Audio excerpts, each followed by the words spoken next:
Agora sim, boa noite a todos.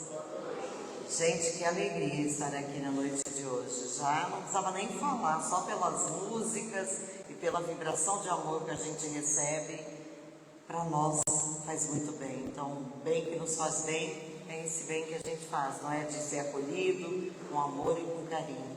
Então, a cada um que aqui está, gratidão pela noite de hoje, que para mim é um privilégio poder estar aqui com vocês. Bom, então vamos lá. O que eu selecionei hoje para a gente conversar um pouquinho tem a ver com uma das obras básicas da doutrina espírita que foi lançada em 1º de agosto de 1865. Portanto, em agosto agora passado, fez essa obra 160 anos. A obra conhecida como Céu e Inferno, na doutrina espírita, ela é basilar. Mas ela também tem um outro nome. Quando a gente olha pela capa, está lá o céu, o inferno ou a justiça divina. Então olha que obra peculiar, importantíssima, porque essa obra vem para nós trazer o entendimento de quem somos, por que sofremos, o que vamos encontrar ao sair daqui, dessa romagem ou roupagem terrena, e sobretudo como encarar as vicissitudes ou as dificuldades da vida. Então vamos lá. Quando nós não conhecíamos a doutrina espírita, nós, conhecedores da religião ou de rótulos religiosos, no meu caso que advém de uma base católica, como tantas outras pessoas, base evangélica, nós conhecemos no início um Deus que punia. O jargão, olho por olho, dente por dente. Nós conhecíamos e tínhamos a noção de que há algo para além do que não entendemos, mas muito do não entendemos continuava conosco. Porque a maioria de nós, mesmo sabedores do que vem a ser a grandiosidade de Deus, deixamos de entendê-lo e de acreditar nele quando a nossa porta batem a dor, o sofrimento, as perdas, os reveses, sejam eles financeiros, sejam eles amorosos. Como compreender e explicar um Deus onde no mundo, nesse momento, pessoas estão morrendo em atrocidades na guerra? Crianças que nada fizeram e que não têm pecado algum, inocentes, nascem sem enxergar, sem caminhar, com tantos problemas. Como entender um Deus que eu temo e que eu confio, se mesmo fazendo tudo o que é me pedido, pago os 10%, pago o dízimo, faço tudo e não tenho paz? E aí eu questiono também Jesus, porque quando a gente lê a Bíblia e conhece esse Cristo por várias outras bocas de religiosos, a gente entende esse Jesus dizendo: bem-aventurados os aflitos, bem-aventurados os que sofrem, porque serão consolados, bem-aventurados os que têm fome e sede de justiça, porque receberão o reino dos céus, terão a felicidade eterna. Que felicidade é essa? Se na minha própria família eu conheço gente que tem uma vida reta, que faz tudo certinho, é honesto, não rouba ninguém, tem o seu trabalho, ama a sua família e, no entanto, está sobre uma cama. Que Deus é esse que, mesmo fazendo as coisas corretamente, eu estou vendo tanto sofrimento à minha frente? O que acontece? E a gente se questiona. A gente não compreende a fala de Jesus. Vinde a mim todos vós que estáis aflitos e eu vos aliviarei.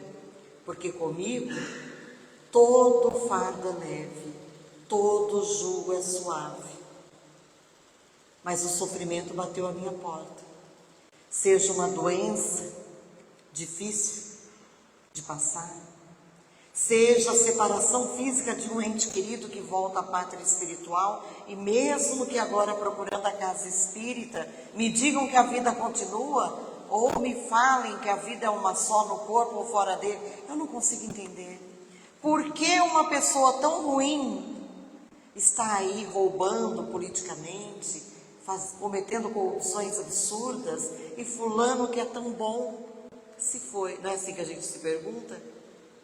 E aí a gente chega na casa espírita, a maioria de nós com uma dor imensa, sofrendo absurdo, porque a gente ouve aquela frase, não vai pelo amor, vai pela dor, e é verdadeira.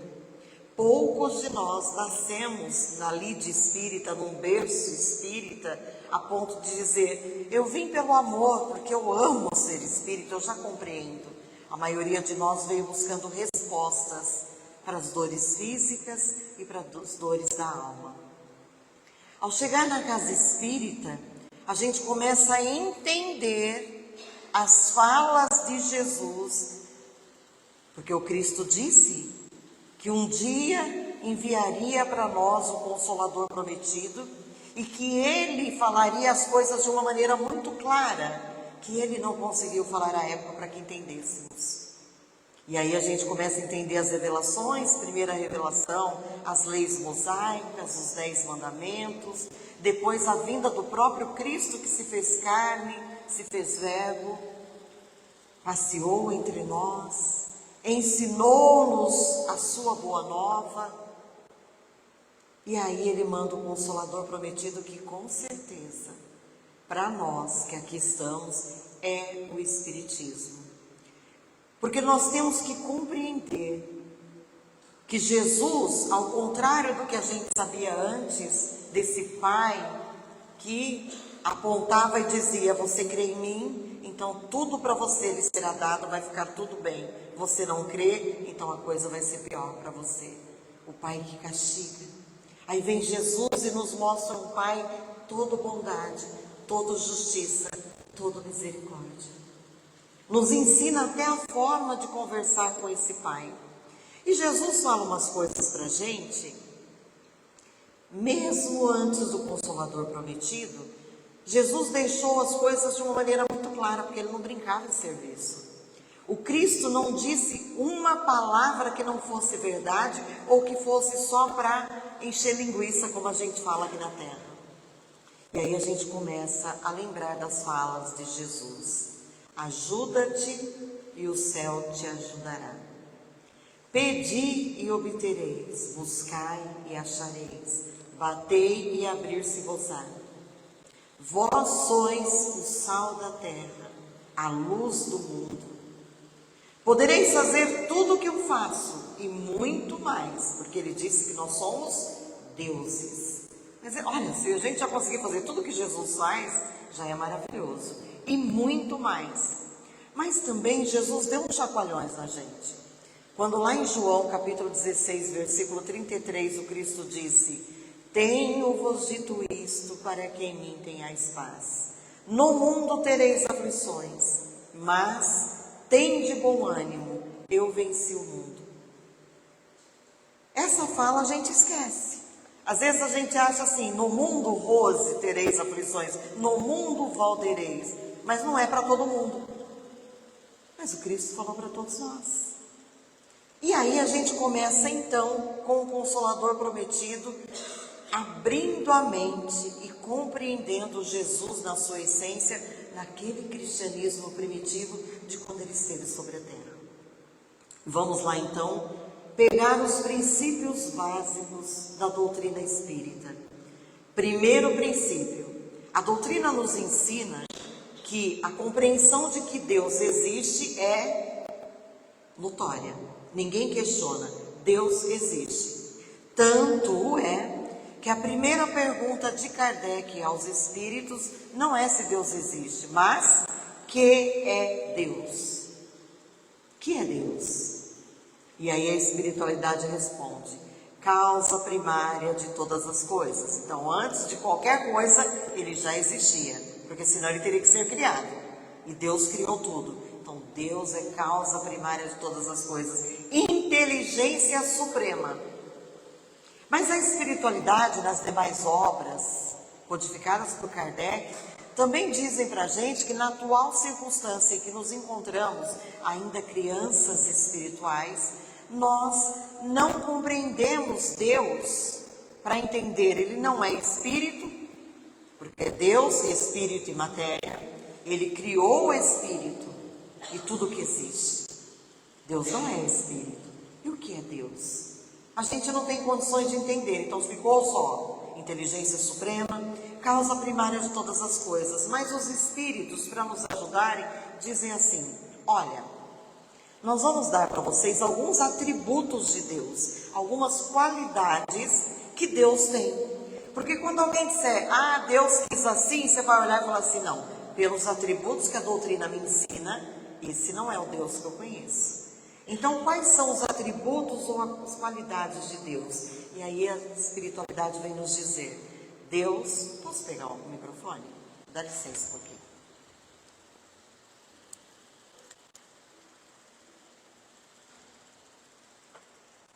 Porque senão eu fico abaixando, não é melhor assim. Obrigada. Deus é eterno. Então, eterno, ele não foi criado, ele criou tudo. Imutável, outra coisa muito importante da qualidade de Deus. Deus não é como a gente, muitas vezes bipolar.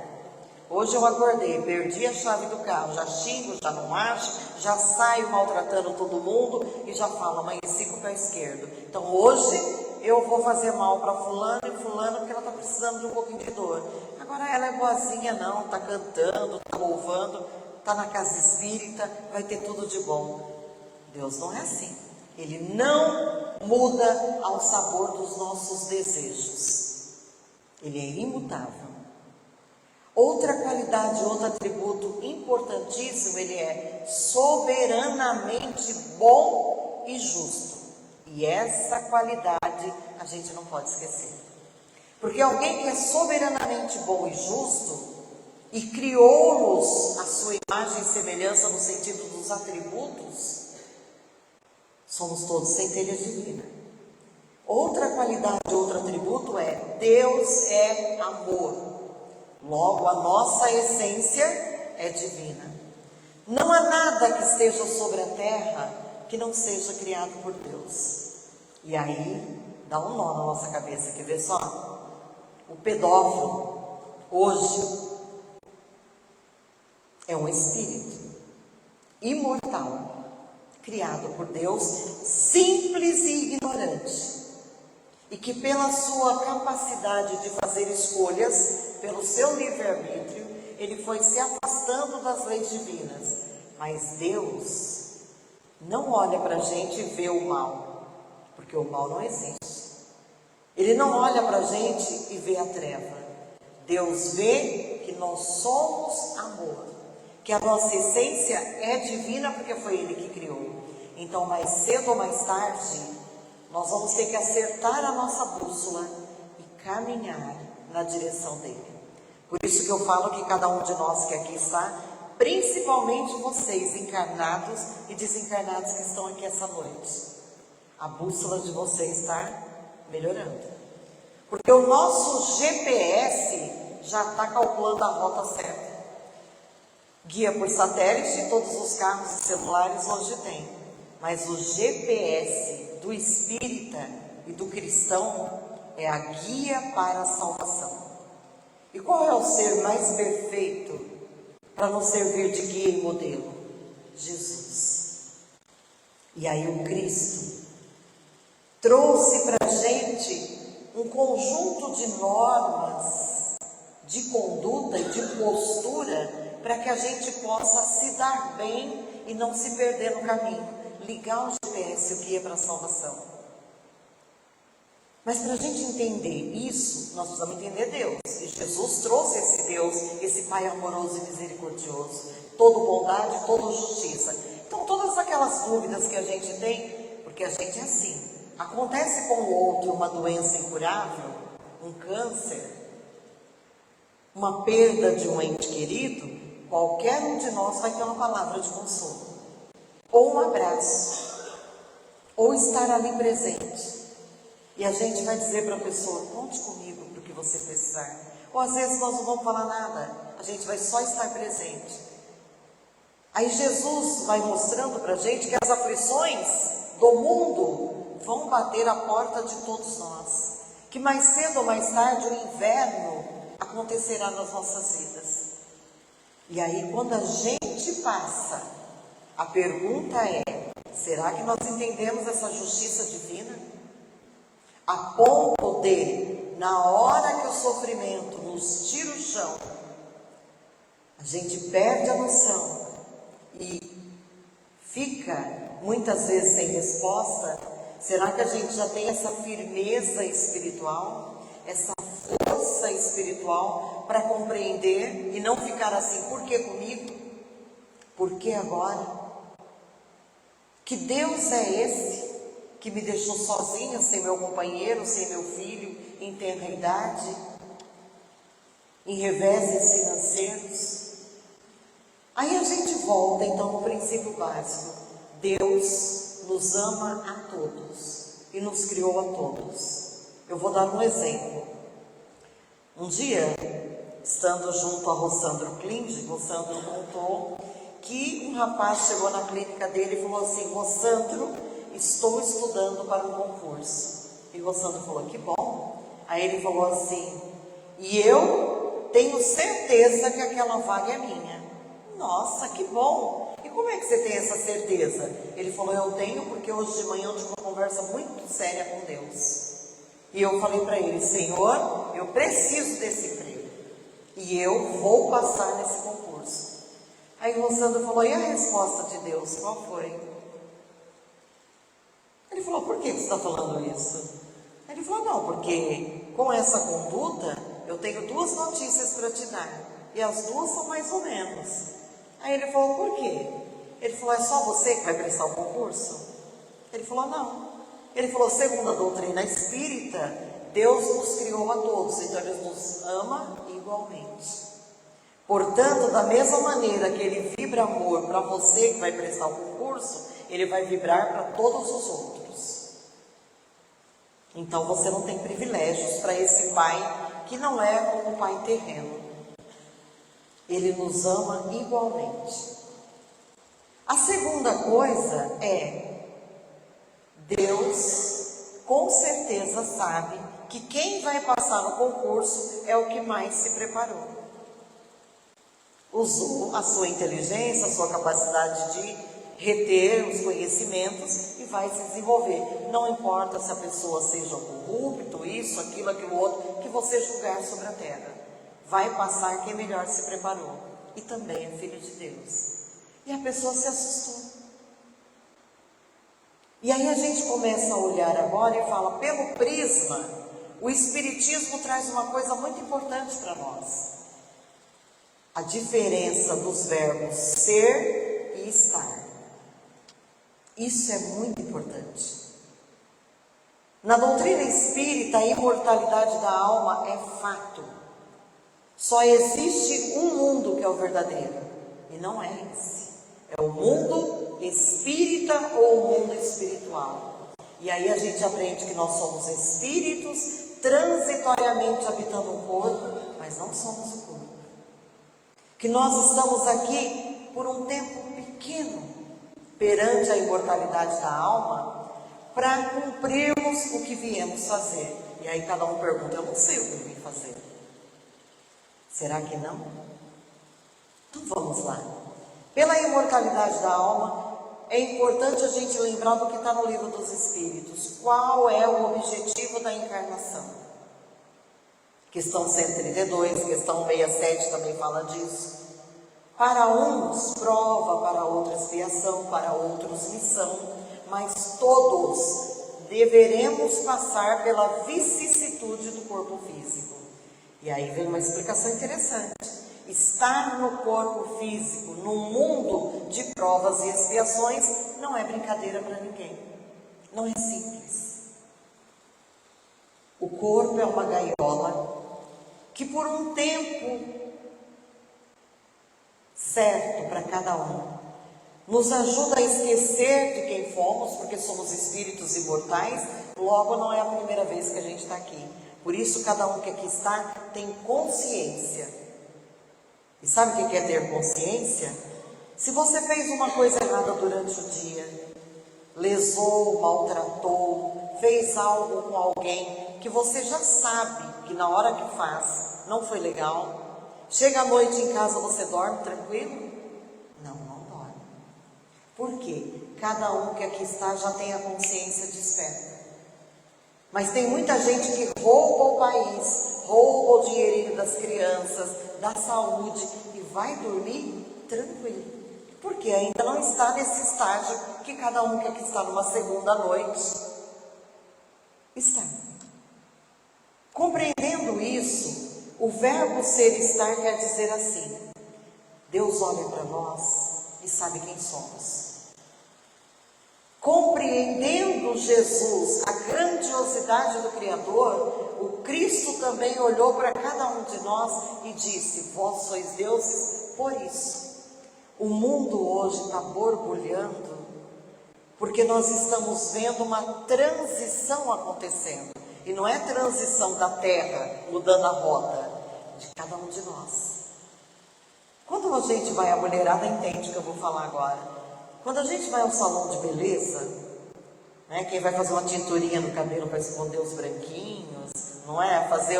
Puxar os fiozinhos para dar um tchan no loiro. Principalmente quem vai fazer luzes. Põe uma touca horrível de silicone, a cabeleireira vem com uma agulha, não sei se ainda é assim, mas muitos deles fazem, puxa os fios, dói a cabeça, fica horrível a mulherada com uma tinta meio azulada na cabeça, descolore, fica amarelo, depois vem com outro matizador, até que sai, nossa, maquiada, aquelas moças, aquelas mulheres lindas, e chegam em casa, muitas vezes o marido nem percebeu o que fez, mas ela sabe o que fez, e ela gastou para isso. Então a gente fala, tudo para ficar bonito, primeiro fica feio. Toda casa, quando a gente fala, nós precisamos mudar, e vamos mudar amanhã. O que acontece na casa da gente quando vai fazer mudança? Você começa a encaixotar as coisas, você acha coisa na casa que você tinha perdido faz tempo que não sabia onde estava. Aqui, tal coisa que eu perdi.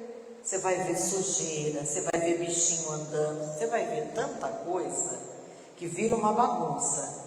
Se alguém chegasse na tua casa na hora da mudança, você ia ter vergonha de mostrar a casa.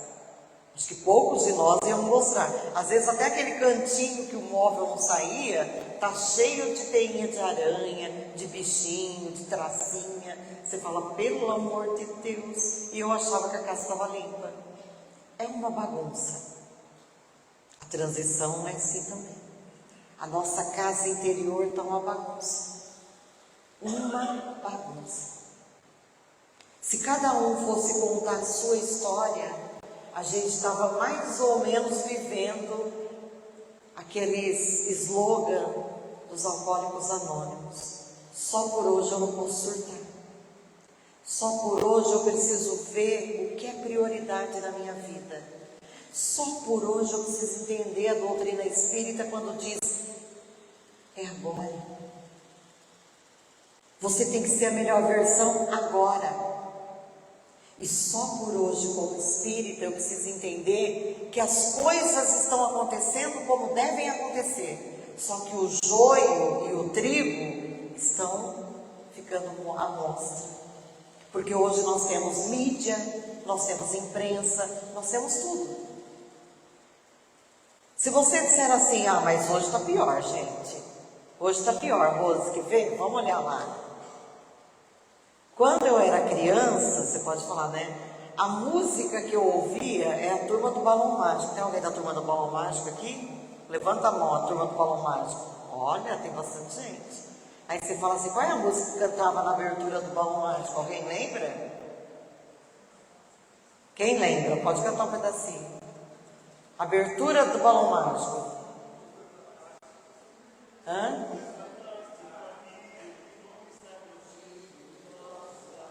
Aí é uma música deles, mas a música era assim, depende de nós, quem já foi ou ainda é criança, que acredita ou tem esperança, quem faz tudo para um mundo melhor. Lembram disso? Olha que música de abertura do programa. Aí vem os anos 90. Aí a gente começa. Hilari, Lari, oh, oh, oh. Não é assim? Aí daqui a pouco vai um pouquinho mais para frente, a música vai descendo na boquinha da garrafa. E hoje continua descendo. É só desce, desce, desce, desce. Não é assim? Tá ruim. As músicas estão ruins? Sempre tiveram algumas músicas ruins. Mas sabe qual é a diferença? Onde nós estamos sintonizando. E o que a gente está apresentando para os outros. Porque nós temos o controle ou não temos? Então a gente precisa mudar. O espírita precisa entender que tem de tudo no mundo. Mas nós escolhemos o que vemos, o que ouvimos e de que forma introjetamos. Aí é a diferença da imortalidade da alma. O convite de Jesus é esse. Qual é a tua missão? Você tem uma missão enorme. Onde você foi chamado a viver, com as pessoas com as quais você convive, há um propósito. E o propósito é amar. Amar. Perdoar. Não é fora, não é aqui na casa espírita. Aqui é fácil a gente amar todo mundo. Beijar, abraçar. Eu quero ver a hora que você volta para casa. Com aquelas pessoas que você convive, o esposo difícil, a esposa difícil, o filho mais difícil de conviver, o chefe, o funcionário. De que forma nós estamos aprendendo a viver nessa transição? Então a gente vai olhar e lembrar do Moacir Camargo, porque o Moacir ele tem a música que fala ama e ele diz exatamente isso. Ele fala: ama, que o amor eleva, viverás na terra sem tocar o chão. Ama, afugenta as dores, pensamentos flores te envolverão. Essa era a fala de Jesus. O convite dele é para dizer assim: pera lá, Deus existe, está tudo certo. Você é um espírito imortal. Se Deus é soberanamente bom e justo, toda a aflição pela qual você passa, está certo. E aí vem o livro O Céu e o Inferno. O Céu e o Inferno está dividido assim, ó. Ele começa... Vocês já estudaram o Céu e o Inferno aqui, Dona Mal? Já? Quem já estudou o Céu e o Inferno, levanta a mão. Olha lá, nós estamos numa quantidade grande. 4 pessoas levantaram a mão. Então aqui é importante a gente lembrar. O Céu e o Inferno traz para nós, na primeira parte lá, o futuro e o nada. E aí vem explicando para a gente, tirando essas dúvidas. O que acontece? Quando morre o corpo físico, o que acontece? O que é céu? O que é inferno? O que é purgatório? Vai trazendo todas essas discussões. Aí depois, ele vai dizer para nós uma parte muito interessante. A segunda parte começa o Código Penal da Vida Futura. E aí no Código Penal da Vida Futura, como um código mesmo que nós temos aqui de regras e leis da Terra, esse código, gente, deve ser lido por todo mundo. Porque ali vem explicando para nós por que sofremos. E aí a gente compreende que, embora não nos lembremos, nós somos espíritos imortais. Não é a primeira vez que estamos aqui na Terra, pluralidade das existências, a reencarnação. E que, portanto, cada vez que a gente vem para melhorar algo que ainda precisa ser acertado, lapidado. Somos pedras brutas, joias raras, que mais cedo ou mais tarde vamos brilhar. Então, cada vez que a gente volta para acertar algumas coisas. E o nosso hoje é a nossa melhor versão. Vocês sabiam disso? Portanto, se olhar no espelho e agradecer quem você é hoje, Porque olha, mesmo eu me conheço, eu sei que eu não sou flor de se cheirar toda hora. E mesmo olhando isso no espelho da minha alma, eu agradeço, porque eu sei que eu sou a melhor versão. E aí a gente não precisa gastar dinheiro fazendo terapias de vidas passadas, ou perguntando para a cigana ler o seu destino e dizer o que você foi na vida passada. Dá para saber agora.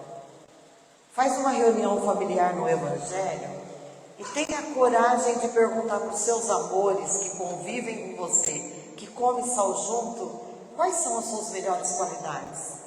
As meninas estão aqui, eu fiz isso no estudo, às vezes viu a dificuldade que a gente tem. Perguntar para a família, o que eu tenho de bom? Lista para mim. E eu também vou falar dos outros, mas fala para mim o que eu tenho de bom. Aí eles vão apontar 5 qualidades. Aí depois você fala assim, agora aponta o que eu tenho de defeito. Mas queira ouvir. Queira ouvir. É muito gostoso. Porque às vezes a gente não vê. E o mais importante, a gente não vê nem o que a gente tem de bom. Porque tiveram pessoas que deram depoimento e choraram dizendo assim, Rose, eu não sabia que eu tinha essa qualidade. E meus filhos, meu marido, minha mãe, me enxergaram dessa maneira. Ao mesmo tempo, eu não enxergava algumas coisas que eu sei, agora eu sei que eu preciso melhorar. Porque, gente, quem come sal conosco não usa máscara. As máscaras sociais, de estar sempre bem, falando manso, nem nós. Então as pessoas nos conhecem. E é mais fácil a gente apontar, às vezes, o ruim do outro do que enxergar o ruim em nós. Então é tão importante a gente compreender que dá para saber quem nós somos e onde precisamos melhorar agora. Basta olhar como é a nossa relação. E a espiritualidade fala uma coisa tão importante. A gente está estudando a obra de André Luiz, e no livro Entre a Terra e o Céu, existe uma parte, um capítulo especial, em que a esposa desencarna, porque a história toda é assim. A esposa desencarna e o marido fica com os 2 filhos, um de 8 e outro de 14.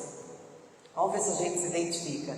Como espíritas, a gente pensa assim, a mulher, né? Meu marido ficou sozinho lá na terra, com 2 filhos para cuidar. Eu vou pedir muito a Deus agora desse lado, que apareça uma mulher bondosa, que ele possa casar de novo, para que ele me ajude a cuidar dos meus filhos. Não é assim, gente? Deveria. Mas o que acontece geralmente, segundo André Luiz? A mulher nem sai de dentro de casa.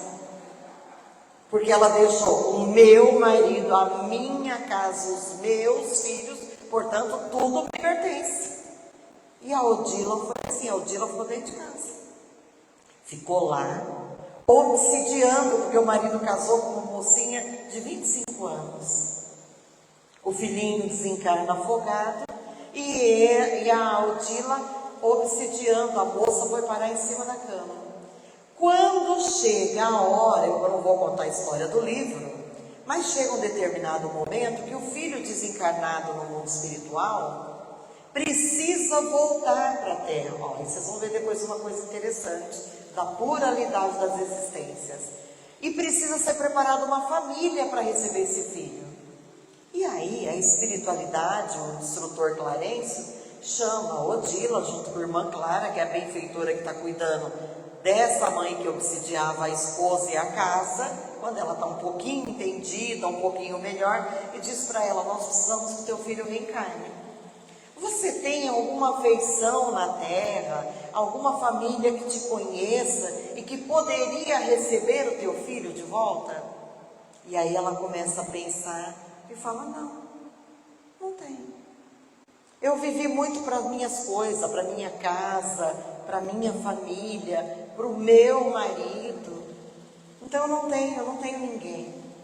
Aí a espiritualidade fala, bom, então, se você não tem ninguém, o que a gente vai fazer? Nós vamos ter que mandar o seu filho para a mesma casa. Então a atual esposa vai receber o teu filho. Imagina, o meu filho amado está indo para a família de novo com aquela mulher que eu gostava. E ela teve que aprender isso. Mas o que é importante? Eu não vou contar a história do livro, vale a pena ler. É importante compreender que as afeições e o amor deve ser aprendido por nós, ampliado, porque nós somos tão egoístas ainda, e o egoísmo é uma das piores chagas, o orgulho e o egoísmo, a ponto da gente compreender que as afeições devem ser estendidas na vizinhança, na casa espírita, no supermercado, no trânsito. A gente precisa fazer mais amizades, estender a família consanguínea e compreender que a verdadeira é a espiritual. Porque senão você vai chegar do lado de lá, quantos maridos e quantas esposas nós já não tivemos? Quantos filhos nós já não tivemos?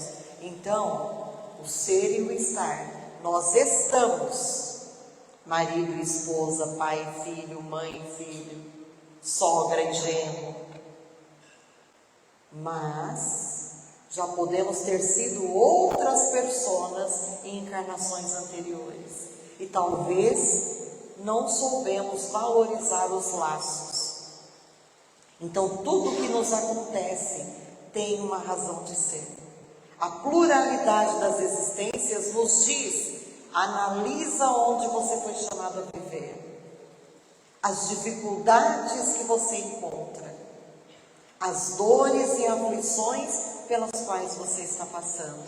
Se Deus é soberanamente bom e justo, há justiça nas aflições. No capítulo 5 do Evangelho segundo o Espiritismo está lá: bem-aventurados os aflitos. E aí começa a espiritualidade a abrir a nossa mente na justiça das aflições. E a espiritualidade lá diz assim: a justiça das aflições e tudo que Jesus promete, muitas vezes a gente não vai vivê-las aqui. Aqui é um lugar de provas e expiações. A gente vai receber na verdadeira pátria, que é a pátria espiritual. E que tudo que sofremos, as aflições pelas quais teremos que passar, muito tem a ver com causas anteriores a essa existência. E aí a gente compreende porque crianças desencarnam em tenridade, alguns meses de existência, vêm com deformações físicas, porque alguns com tanto e outros sem nada. Hoje estamos dessa maneira, amanhã podemos estar em outras condições. Compreendemos que o espírito não tem sexo, que ora a gente vem num corpo masculino, ora no corpo feminino, e talvez assim o machismo e aquela ideia de querer ser melhor que o outro acabe. Compreendemos que nós estamos aqui para sermos a melhor versão de nós mesmos e que nada está perdido. Não há nada que aconteça que não esteja sendo observado e guiado por Jesus para que aconteça o melhor. Jesus está no leme desse barco. E tem uma frase que a gente sempre lembra, e que conversando com uma amiga, ela estava até lembrando de novo, que a gente sempre fala que a água que afunda o barco não é a de fora, é a de dentro. E se a água que afunda o barco é a de dentro, paremos de olhar o mundo e criticar o que está ruim, olhemos para dentro de nós e verificamos o que precisa melhorar. Porque Jesus passou por esse mundo, Ele criou, idealizou o planeta, esteve aqui, e a gente ainda está com aquela visão pequena como Judas, de achar que o Cristo veio para resolver os problemas da matéria. E na verdade não foi isso. Quando Ele diz eu venci o mundo, Ele está falando do mundo íntimo. Ele deixou um padrão de conduta para que a gente possa se identificar e caminhar com Ele. Então, sabe, o que a gente precisa? A justiça nas leis de Deus. Nós somos amados por Ele. E o que passamos só tem um ser que causou. nós mesmos. Ninguém evolui pelo outro, mas o Cristo falou uma frase que é assim norteadora: a cada um segundo as suas obras. Portanto, o que nós semearmos não é outro que vai colher, somos nós. Só existe uma coisa que a gente semeia e nem sempre a gente colhe tanto, que é o trabalho numa casa espírita, que às vezes a gente espera tanto que o outro chega e fala: ai, você fez tão bem, você limpou, ai, que bonitinho. Esse não, quem vai colher é Jesus. Nós estamos aqui para levar Jesus nos corações. Mas o livro, O Céu e o Inferno, já indo para o finalmente, ele nos mostra que toda imperfeição gera um sofrimento. Grava isso, está aqui, ó, Código Penal da Vida Futura. Toda imperfeição gera um sofrimento. Portanto, quanto mais imperfeições, mais a gente sofre para ser melhor e para se lapidar, para expurgar. Deixa uma casa sujando, não limpa, vai deixando. Usa os pratos e copos, você tem bastante, né? Casou, guardou tudo lá, aí deixa numa cristaleira, você fala: não, agora eu vou deixar. Eu vou usar, mas não vou lavar. Cansei. Vai usando, vai deixando. Vai usando, vai deixando. Daqui a pouco, a sujeira e a inferioridade tomam conta da tua casa. E para fazer uma faxina, para ficar tudo em ordem, vai ser cansativo. Assim é o templo do Espírito, e é o Espírito que faz esse corpo se movimentar. Está tudo aqui, ó, no GPS. A gente tem que acertar nossa bússola com Jesus, caminhar com Ele e buscar sempre estar compreendendo que nós não estamos aqui por acaso. Nada que nos acontece é por acaso. E todo o sofrimento e toda a imperfeição serve para nos transformar para melhor. Porque depois da tempestade, o sol volta a brilhar. A justiça de Deus é para todos, e não é a mão de Deus que está pesando sobre nós. São as nossas escolhas equivocadas de passado que hoje precisam ser reparadas. Porque ao contrário do que alguns rótulos religiosos nos diziam, não basta desjoelhar, desfiar o rosário e passar por uma confissão, muitas vezes comunitária. Confesso a Deus Pai Todo-Poderoso e a vós, irmãos, que pequei muitas vezes. Não era assim? Ah, tá, você pecou? Então, tem caminhos importantes. Se você errou, você tem que se arrepender e ser de verdade. E ao se arrepender, você precisa reparar o erro. E muitas vezes, reparar o erro, a necessidade de você voltar com aquela pessoa que talvez em outra encarnação você deixou sem dinheiro, você retirou a vida, você abandonou, você abortou. E a gente precisa agora aprender a amar e encaminhar, se auto-iluminar. Então, meus amigos, finalizando, todos nós que aqui estamos, podemos estar equivocados, estar um pouco distante das leis de Deus, mas todos somos luz. E a gente não pode esquecer isso. Então aquele que você vê na rua matando o criminoso, ele está criminoso, ele não é. Deus não criou o mal. O pedófilo está, o viciado está, o maledicente está, o egoísta está, mas ele é, como Jesus disse, todos somos deuses que brilha a nossa luz. E para agradecer, eu vou lembrar de novo o encontro marcado, porque existe uma coisa que faz com que a gente acenda nos nossos lares essa conexão direta com Jesus, que é aquele intermediário do Pai, o Evangelho no lar. O Evangelho no lar nos afasta do pensamento negativo, da falta de fé, e nos dá o amparo e o conforto que nós precisamos. Eu sempre canto aqui Encontro Marcado, e eu vou terminar com o Encontro Marcado. Ao anoitecer em Cafarnaum, A casa de Pedro, tão simples, comum, se enchia de paz, repleta de luz, ouvindo as palavras do Mestre Jesus.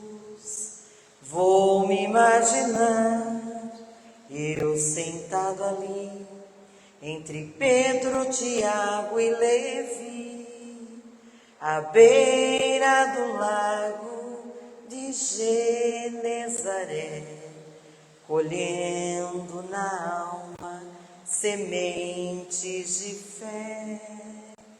E eu tão criança naquele lugar, sentia Jesus me abraçar. A casa de Pedro, a luz do luar, a brisa da noite, o perfume do mar. Dissestes pra mim, você deve voltar.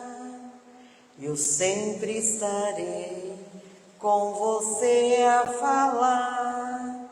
A gente se encontra de novo a orar, no seu evangelho no lar. A gente se encontra de novo a orar, no seu evangelho no lar. Então, tem pessoas na terra que ainda tomam AS para afinar o sangue, mas a espiritualidade diz para nós: guarda esse recadinho. Todos viemos com o GPS de fábrica, que é o guia para a salvação. Segue Jesus, segue o Evangelho do Cristo. O AS que o Cristo nos ensina são as asas do amor e da sabedoria. Estudo na casa espírita e aprender a amar e perdoar vai te ajudar a evoluir, progredir e voltar para lá um pouco melhor. Liga o seu bip. Todo mundo tem despertador. Não queira, como disse a minha amiga ontem, despertar pela dor. Se você tiver um alarme, e o alarme do espírito é um bip, igual antigamente, viu? O bip quer dizer B, benevolência para com todos, seja bom para todos. Indulgência para com a imperfeição alheia, não importa quem seja o outro que está errando. Cuida de você, ele vai no tempo dele, porque ele também é filho de Deus. Perdão das ofensas, benevolência para com todos, indulgência para com a imperfeição alheia, perdão das ofensas. Com essa regrinha, todos nós nos encontraremos um dia numa situação melhor. E ao invés de estarmos sentados aqui, quem sabe numa próxima encarnação já estaremos trabalhando pelo planeta inteiro, porque já sabemos. E quem já sabe, faz ao vivo, não é assim? Gratidão, gratidão pela paciência com que me ouviram.